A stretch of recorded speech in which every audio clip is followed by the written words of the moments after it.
Hello, BookTube. It's Wednesday, and that means New Comic Book Day, when fedora-tipping flab droids go to their local comic shop, their LCS, and stand in front of the new release section, not really buying anything because they already have $500 worth of backlog stuff on pull list that they have no intention of paying for, so what's a little more?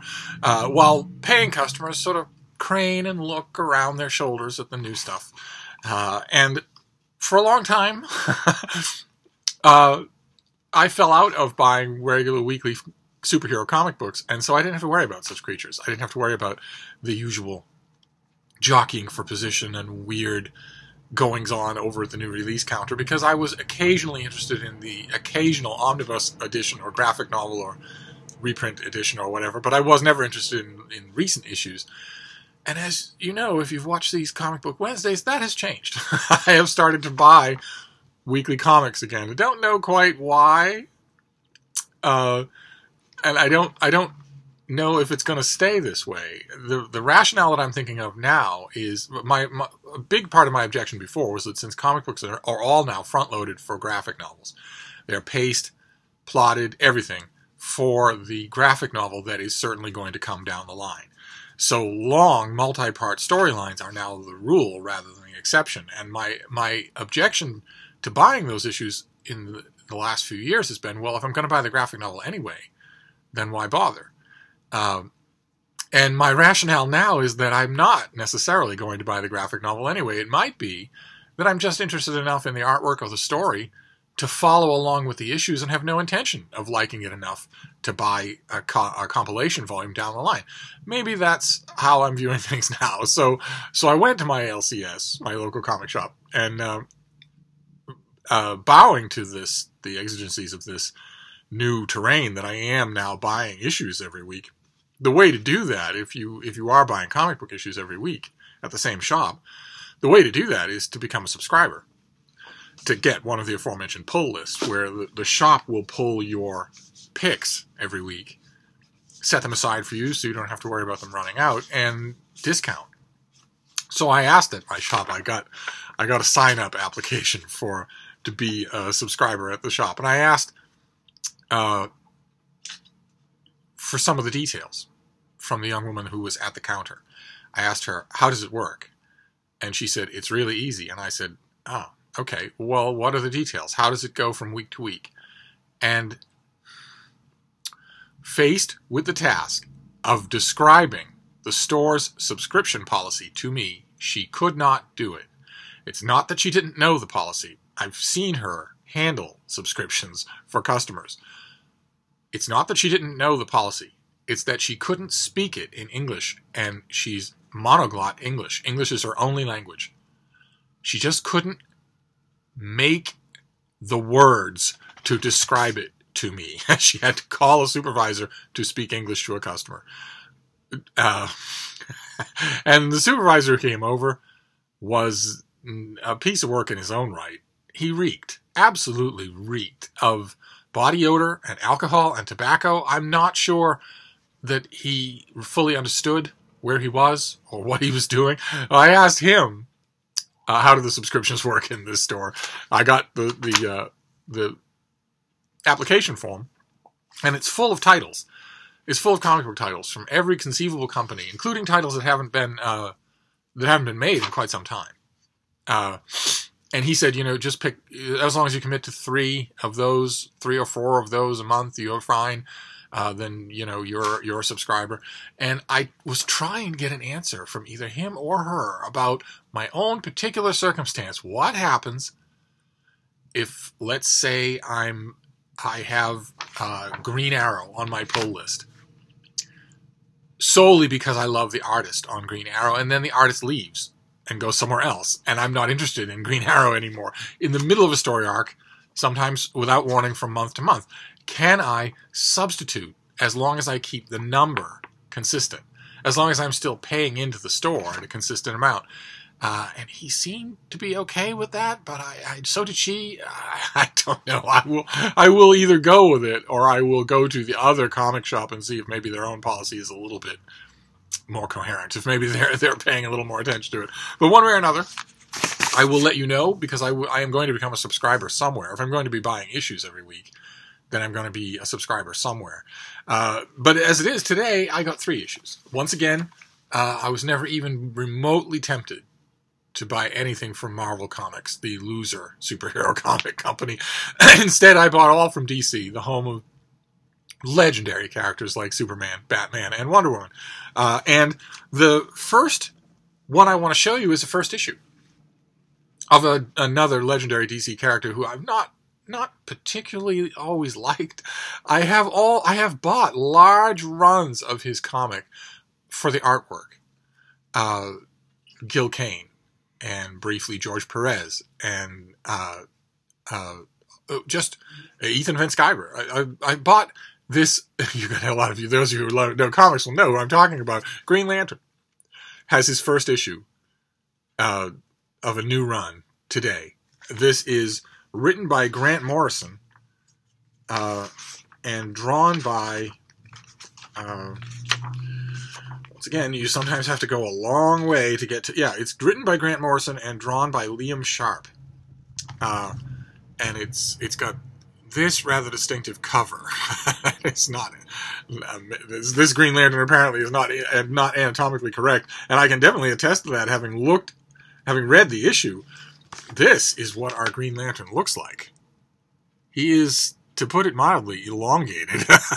But anyway, this is the first issue of a new run on Green Lantern. Apparently, he's on the outs with his bosses, the blue-skinned alien guardians of the universe, and on the planet New Oa, who are the superintendents of the Green Lantern Corps, this space corps of policemen who have a Green Lantern battery that powers their ring, and the ring can make energy constructs according to their own willpower and imagination. So it's a weapon of enormous capability. And the Green Lantern Corps is vast. There are thousands and thousands of Green Lanterns in every space sector of the universe. Hal Jordan, the intrepid test pilot from Earth, is a superhero on Earth, going by the name of Green Lantern. But he is also just one of many Green Lanterns in a certain space sector. He has, like so many members of the Justice League, he has lots of responsibilities outside of the Justice League. He has a whole continuity, a whole world outside of the Justice League, like Aquaman, like Wonder Woman. And this issue, I didn't know quite what to make of it. I am not a fan of Grant Morrison's writing at all. I know that I'm in the minority there. He has a rabid fan following. I think he's mostly for show and doesn't really care about the franchises that he hooks up to write. I've never seen him show any kind of respect for lore or continuity, even though in the invariable interviews the inevitable interviews that invariably accompany first issues of his or appearances of his on a new run, there will be an interview. There's an interview in this issue where he talks about how much love he has for the mythos and the history of Green Lantern and whatnot. It seemed to me, I'm not a big Green Lantern expert, but it seemed to me that in this issue he's chucking whole chunks of that over the side of the ship, even while he's talking about respecting it. But one way or another, this is it's Green Lantern doing his usual thing, fighting space criminals. As for the rest of you, I didn't even get started yet. I can mess you up in ways you wouldn't believe, or you can turn yourselves in and get this over with. You know who I am, right? Still feeling lucky?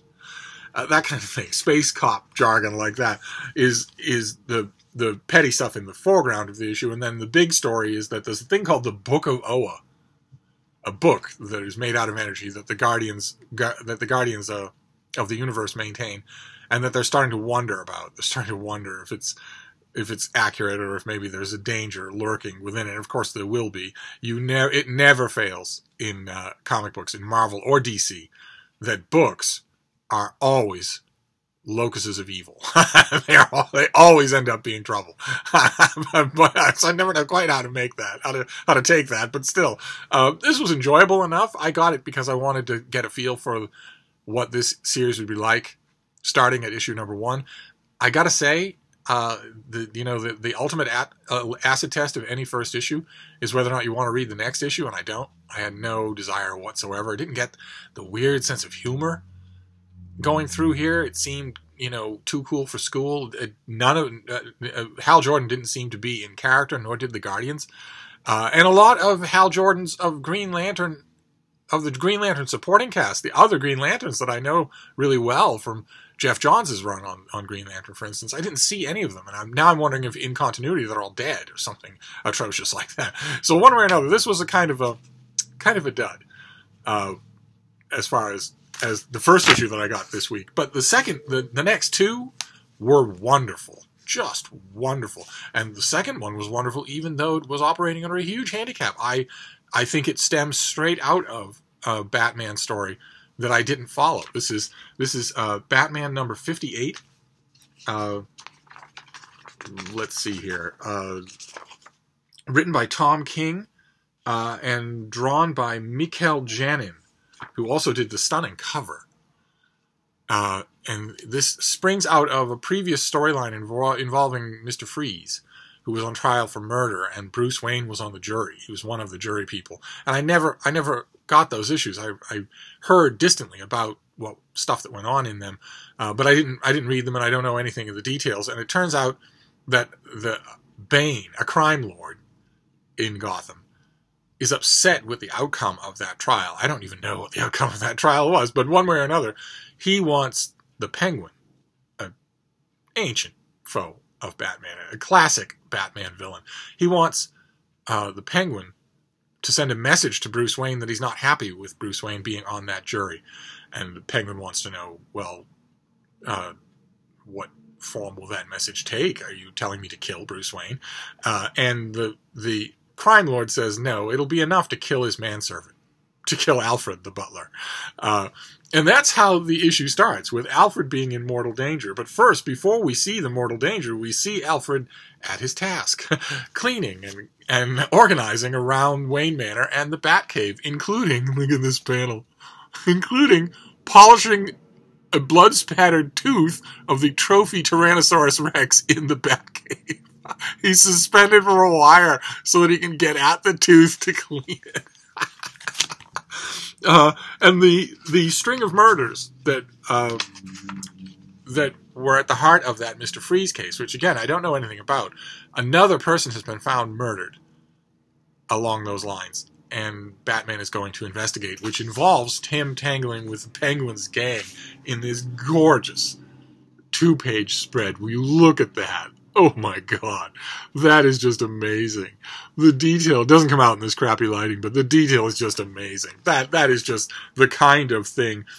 It's so common for old fuss budgets like me to say, comics aren't what they used to be. But I tell you, in the 1970s, if you gave us a 2-page spread like that, it would have been in the Hall of Fame. No one would have been able to talk about anything else. And art like that is not uncommon in DC Comics these days, and the writing is for adults, entirely for adults. It's amazingly good.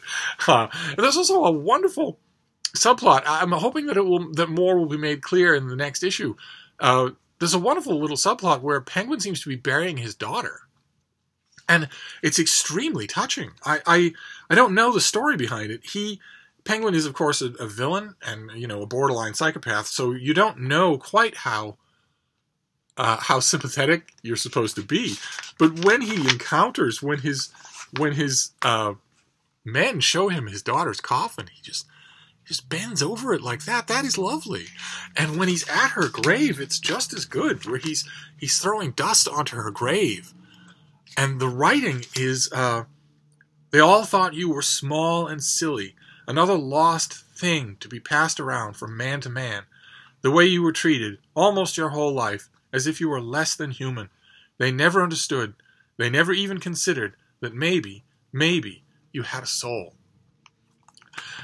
I confess, again, I don't know quite what that comes from. I'm sure there's a backstory that I'm missing, but I loved it. Absolutely loved it. I thought this was just a great Batman issue. Really got the bad taste out of my mouth from my previous outing with Batman. I've got an ongoing story now where Batman is teaming up with Two-Face, and it looks like by the end of this issue, there's going to be an ongoing story in which he's teaming up with the Penguin. And I'm okay with that. I am okay with that.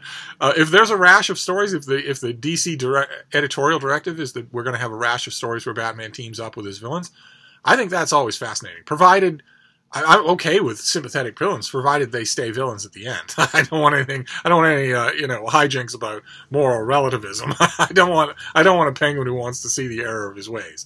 I want a penguin who is constantly scheming his next bank job. But anyway, this was really good. I highly recommend it. And then the last one. The last one was Justice League. The next chapter in the Drowned Earth saga, which we've been talking about here on Comics Wednesdays, where it turns out that Poseidon, the Greek god of the sea, is missing and presumed dead. And in his absence, a trio of alien space gods, who are also gods of their world's oceans, and who were banished to the graveyard of gods by Poseidon, have come to Earth to take revenge. They've captured Aquaman and transferred his powers to his archenemy, Black Manta. They've inundated the Earth with a red tide that turns everyone who touches it into monsters. They've sundered the links between the Justice League members and other Justice League members, and just swamped everything. They are a huge, huge nemesis, a huge enemy, bigger than it seems, bigger than the Justice League can handle, which is great. Having the Justice League scrambling and at the end of their resources is wonderful. This is the issue. With all of our teammates bunched on one side of the cover, opposite this enemy, watery enemy alien. Let me see here. This is. Let's get to the credits. How far do we have to go to get to the credits? Let's get to the credits. Let's go all the way to the credits. Are the credits going to be on the last page of the issue? No, it's not really a big deal. Are the credits going to be all the way at the end? Yes. Are they going to be all the way? Yes, they are. Okay, it's all the way at the end, the very last page, and it is written by Scott Snyder and drawn by Francis Manapul. And it's terrific. Absolutely terrific. This Drowned Earth storyline just gets better and better. And once again, the team is not together. Half the team, better than half the team, have been touched by that red tide and turned into monsters. I'm not quite sure how that would work with some of them. Some of the characters in this issue have been turned into monsters, strike me as superhero characters who should be immune. But one way or another, it appears like nobody is immune. So all of our heroes are fragmented. There are little teams going here and there. And Batman appears to be in an all-body cast. That must be from an earlier storyline that I don't know anything about. But the thing I like most about these Justice League issues that I've been reading is everybody is perfectly in character. And it seems like this Drowned Earth storyline is going to revamp the character of Aquaman quite a bit, in good ways. I don't know how it's going to go. Can't predict it yet, but I really like the stuff that I'm seeing. Most of the League has been possessed, so we're not dealing with a whole lot of characters. And also, a trio of League heavy hitters are not on Earth. They're off in space, so they might come back. But as it is, two splinter groups of the Justice League in this issue are on separate quests, each one for a mystical thingamajig that might help them to defeat these space gods. And there's a cliffhanger in this issue that's fantastic that deals with Batman, and that has me on the edge of my seat to read the next issue. But there's another cliffhanger. There's actually three cliffhangers in this issue. One of them is an absolute shocker. The cliffhanger at the very end of the issue starring Batman is really good. It's nail-biting. You want to know what happens next. But there's another cliffhanger earlier in the issue starring Wonder Woman and Aquaman that is an absolute shocker. And I might point out, I don't want to give away any spoilers, but I made a prediction about one of the plot lines in this story. And my prediction was right. I made a prediction that the writer here would stack the deck so far against our heroes being able to succeed, specifically because our writer had a literal Deus Ex Machina plan. And I don't think I'm going to end up being wrong. But this was terrific. Just terrific. What a Justice League episode. Not sure that you'd be able to, unlike the Batman issue is part one of of a storyline in which Batman reluctantly teams up with the Penguin. Granted, it's embedded and it extends from earlier episodes, so there's plenty of stuff in that Batman issue to please someone who's been reading all along. But you're definitely able to pick it up without knowing all that stuff and still like it. I'm not sure that's true about this. You would probably have had to read at least the big Drowned Earth special that we saw last time. You would probably have had to read that to get this. But boy, oh boy, what a story this is turning out to be. So those were the comics for this week. There was a first issue of Green Lantern, and then Batman teaming up with the Penguin, and the next installment of Drowned Earth. And aside from the Green Lantern issue, Green Lantern issue really didn't do anything for me. Really didn't. I know I was supposed to be laughing or feeling really hep, but instead it just seemed like you're making this a vanity project, and who knows what it'll be, but it'll be, no matter what you do, no matter what this Grant Morrison person does with Green Lantern, it strikes me, even now in the first issue, that the whole sum total of it, however long he stays, will either be retroactively called something that happened in an Elseworld and isn't part of continuity, or will need to be fixed by the next author. But one way or another, Batman and Justice League were terrific. So those are our comics for this week. I count it as a good week, and the only thing left for me to do is figure out all the details of this thing and see if my end result will make any sense to the comic shop when I hand it in. I'll let you know. That'll be next Wednesday. So in the meantime, we'll get back to books, and I'll see you soon. Thank you, BookTube.